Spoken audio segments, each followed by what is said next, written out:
The beliefs that you bring into a healing space, they aren't just a background soundtrack. They're the blueprint for the whole building. Imagine you're an architect and someone hands you a plot of land and says, build a hospital.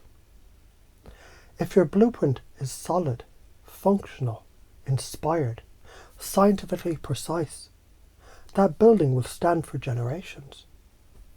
But if you show up with some half-baked, wobbly sketch drawn in crayon, good luck keeping the roof from caving in. That's the first chunk up. Your belief is the architecture.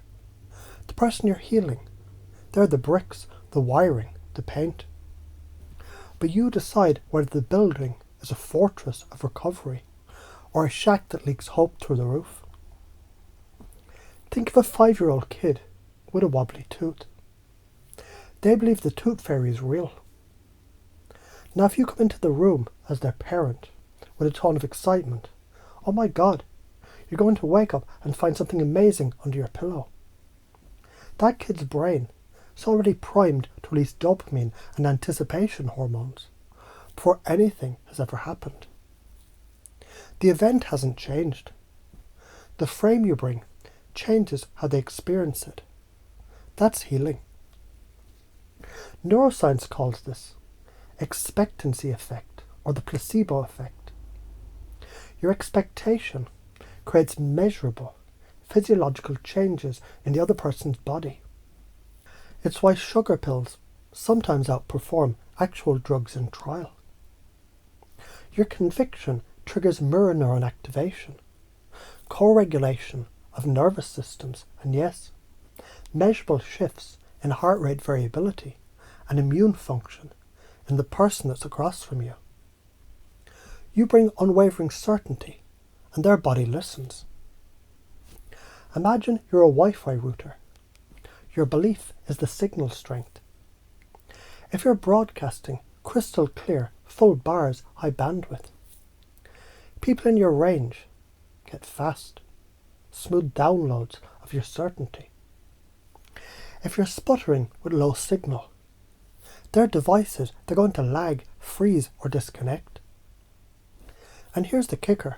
Most people you heal, they aren't logging onto their Wi-Fi at all. They're tapping into yours. That means your signal matters more than theirs. Now let's project into the future. Follow this belief deeply, and in 5 years, you've become the unshakable healer, whose mere presence changes a room's frequency.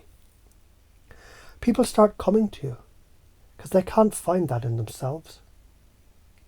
And you give it to them until they can. Your work spreads. Ignore this belief, and 5 years later, you're still hustling to convince people of their own healing, while quietly doubting yourself, leaking uncertainty into the process like a hairline crack in a dam that eventually bursts. Let's talk karma bluntly. If you step into a healing space with your own doubts stinking up the place, you're basically handing someone a parachute that you don't trust to open. That's spiritual negligence. You can't lead someone to safety if you're not already standing there yourself. If you know you can heal, really know, you lend them your knowing like a bridge until they're on solid ground. So why you might fear doing this? You might be scared of seeming arrogant. You might worry, what if I believe too much and it doesn't work? That's like saying, what if I give someone my all and they still don't love me? Irrelevant. Your job is to bring the best possible energy, not micromanage the outcomes. Fear is a lousy architect. How do you already do this without knowing? When a friend is spiraling, you've told them it's going to be okay. With such grounded certainty, they start to feel okay before the situation changes. When a child is learning to swim and you say, you've got this, with that full body, I mean it tone, then suddenly they find the courage to let go of the pool wall. That's you lending belief. You've been doing it since forever, just not always in healing contexts. New ways to do this consciously before you heal. Calibrate your own state like a surgeon washing their hands. No contamination from your doubts. Visualize the healing as already complete. You're not hoping, you're remembering. Speak in past tense about the recovery. Now that you're through this, pace their current experience. I know right now this feels impossible. And lead them to yours. And yet, I've seen this turn around so fast, it's almost scary. From this moment, you're not someone trying to heal people. You're someone whose reality is so sturdy. People can build theirs upon it until theirs is stronger. Your belief is the soil. Their growth is inevitable. If you step into healing with shaky belief, you're trying to light a campfire with wet matches.